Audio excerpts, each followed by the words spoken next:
Hi, I'm John Boston from Track School for the third running of Aus Time Attack here at Wakefield Park.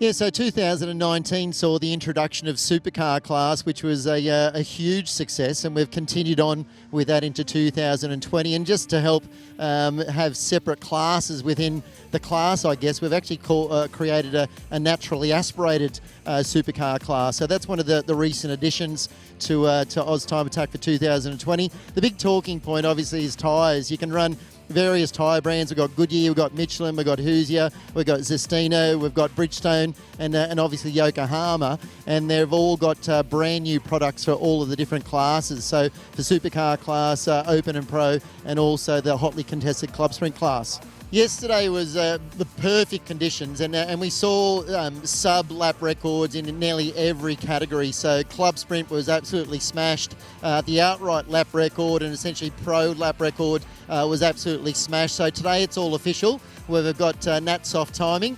Open, who knows what's going to happen in Open. Obviously, BYP are probably going to be the car maybe to watch in Open class, I think, with their brand new aero flooring that's been created on that car only recently. But they're limited in testing, so perfect conditions. It's nice and cool, as we know. It's perfect horsepower weather, but whether they can get enough heat into the tyres to get that grip is also another challenge. CLUBSPRINT class had nearly 30 entries and a great variety of cars, from hot hatch to some old school to the usual Hondas and EVOs.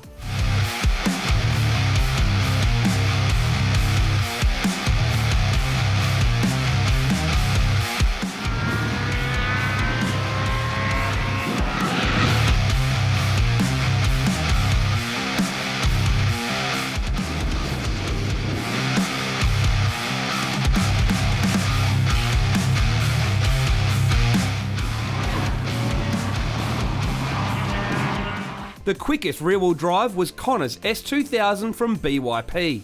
The quickest front-wheel drive was ADRIAN PAZMAN's Honda Civic, also from the BYP stable.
Third place in CLUBSPRINT went to Andrew Naz in the EVO. The battle for the top spot in CLUBSPRINT was fierce. Nick Kalis drove his EVO 10 to the track from Sydney and had plenty of experience, but Jimmy from Evolution Racing Spares is the reigning World Time Attack Challenge CLUBSPRINT champion, and the car has been further developed. We came first at World Time Attack last year in CLUBSPRINT. Previous Aus Time Attack we came second. So hopefully this year we'll try to push it and come first. Honestly, we love the pressure, we love the competition, we want everyone to go fast, and yeah, we love it. The car is very, very similar, very the same. We've just put a smaller turbo, just to get more response to suit this track and the car. And ultimately, we just adjusted the suspension differently. The guys at DNA done a really good job. Same shock, same setup, just adjusted all differently. And the aero on the car is amazing. So yeah. So we tried the 8008s yesterday. We've done a bit of testing. We put the Bridgestone RE71Rs, and we got a 62.2. So I think that's almost at the record or broke the record already, but we'll see if we can get it today and go quicker.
Coming into the last session, both cars were in the 52s, but Nick Kalis pulled off a blinder of a lap to scrape into the 51s.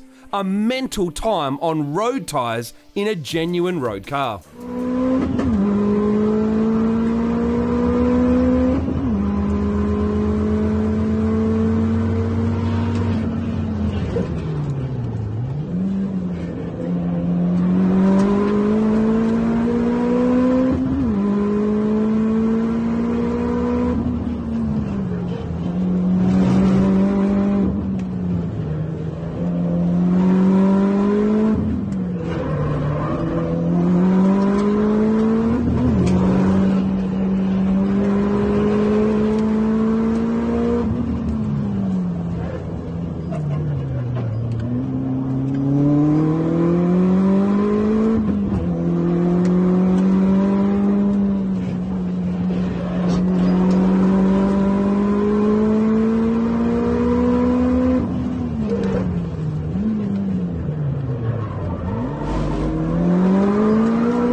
The celebration was short-lived as Jamal went out in the last session and smashed the club sprint record, ripping out a 61.8, then a 61.6, a 61.4, and then a mental 61.1 second lap. Jimmy Evo!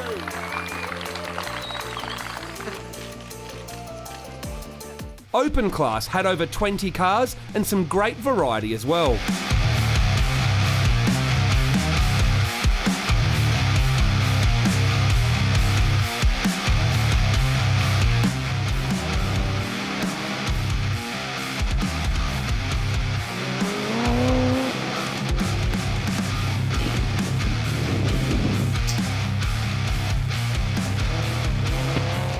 John SEBELIC was out in his Toyota Supra. Most of these end up as drag or dyno queens, so great to see one hitting the circuit.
Another Toyota out on track, and the quickest MR2 at Wakefield was Glenn Slender, who also took 5th outright.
John from V-Sport bought out his mental Datsun 1600 and was one of the quickest two-wheel drives.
Quickest rear-wheel drive in open class was Tom Coleman's 180SX with a 61.4 second lap, and oh so close to that S-chassis lap record. Third place in open class went to Matthew O'Brien in the Global Aircraft Services EVO Lancer. This is their secondary car, but it still managed a sub-60. The battle for open class was between the recently overhauled BYP Honda INTEGRA and the newly built EVO from Global Aircraft Services. So we ran the car last year, Aus Time Attack, like a year ago. So ever since then, we never ran the car.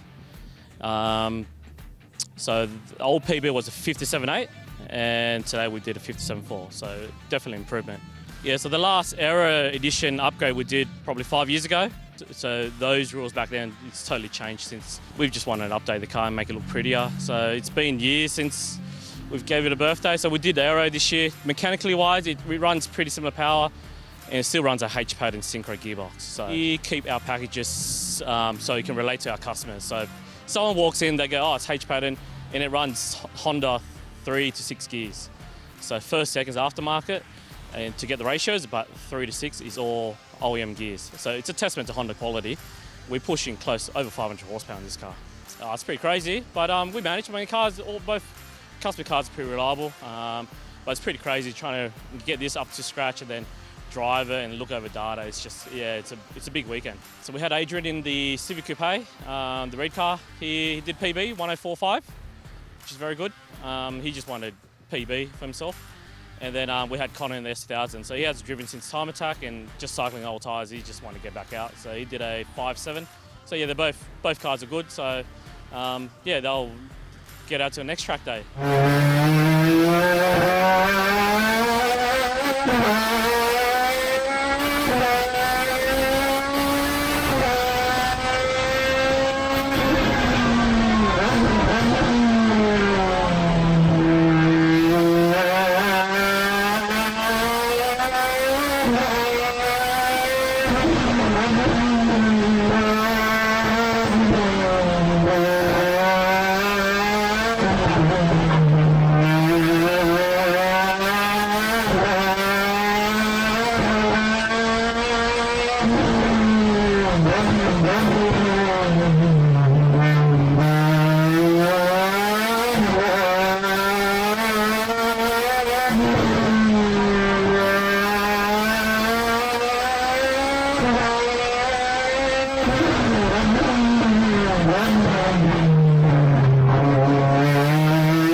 meant the winner of Open Class was Nathan MORCOM in the Global Aircraft Services EVO, who also reset the Open Class lap record with an astonishing 56.519.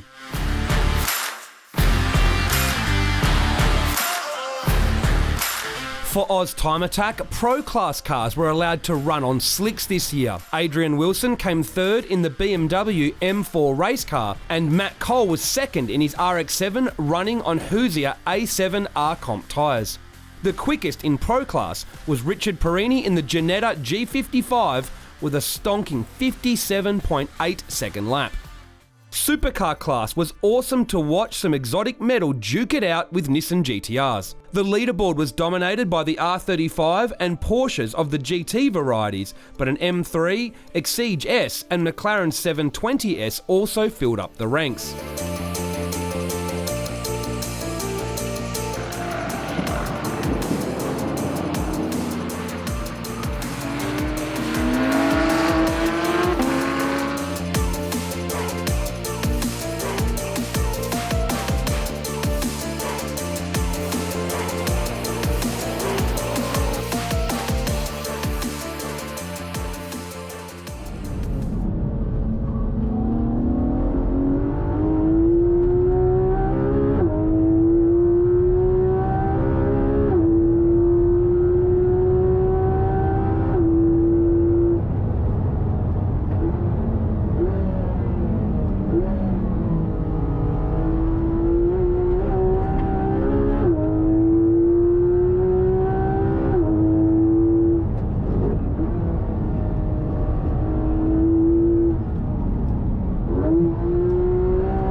Third place in Supercar class was taken by Jason Rex in the R35 GTR.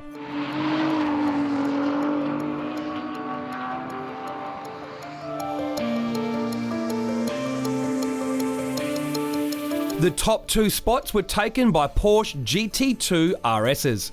Second place was Kevin Westblade with a 102.7. And the winner of Supercar class was Jeff Morton with a 102.1 in his Porsche GT2 RS that is normally set up for tarmac rally events.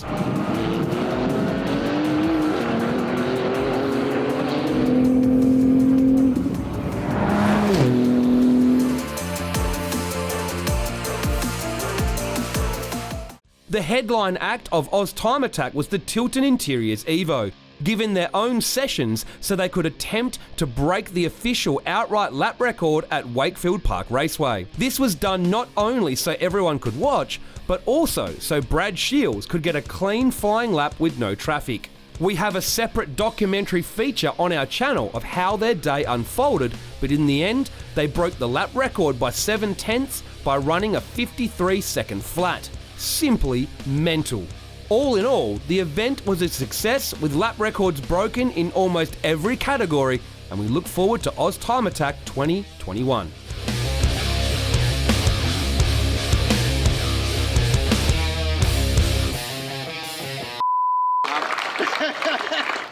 I just want to say thanks to everybody like John Boston and the crew. Thanks for all the other competitors and obviously the other fans and all that here. Thanks to my team.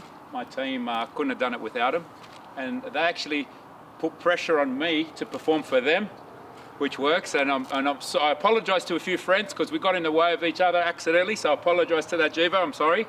But anyway, not really intentional, but yeah, anyway. Let's look at the positive. Let's look at the positives. I didn't think I could do a 101, but Jimmy Evo, who I sold him those fast wheels like a month ago. Facepalm emoji, bro. Far out. I didn't know you'd be that bloody quick. But you know what? If you want to be successful, you hang around other successful people and you push each other. And Jimmy and I are really good mates off the track. But I told him, when the helmet's on, bro, we're ready to rumble. It's on for young and old. There's no mucking around, no prisoners. But I was the first one to congratulate him, and thanks for pushing me to that, because that's a good goal for me. A little bit upset because I thought I won when I came in, so I was celebrating. But that minute 20 celebrating, because a minute 20 is a cool down lap, was still pretty quick. Oops. I felt so good for that minute. And then they told me second, and I'm like, did he just beat me? He goes, no, actually, by nearly a second. I said, okay, I feel good now. Because I didn't have a second. A few hundreds, you've always got a few hundreds. You go to the bathroom, come out, there's another few hundreds, you know? But Jimmy before gave me some baklava, and I think it was from the Thai restaurant at Wetherall Park. And then I disappeared for a while. But don't worry, Jimmy, because I got my secret weapon, bro. I got my Woolworths sanitizer. Because at Woolworths, you can't catch corona. You can't. Anyway, thanks FNE, thanks Kurt, thanks all the boys, thanks everybody, thanks John Boston. Sorry. That was a nice speech, mate. Oh, well, you know, I had to give something back to this community that's given me so much. It's going viral. Thanks, bro.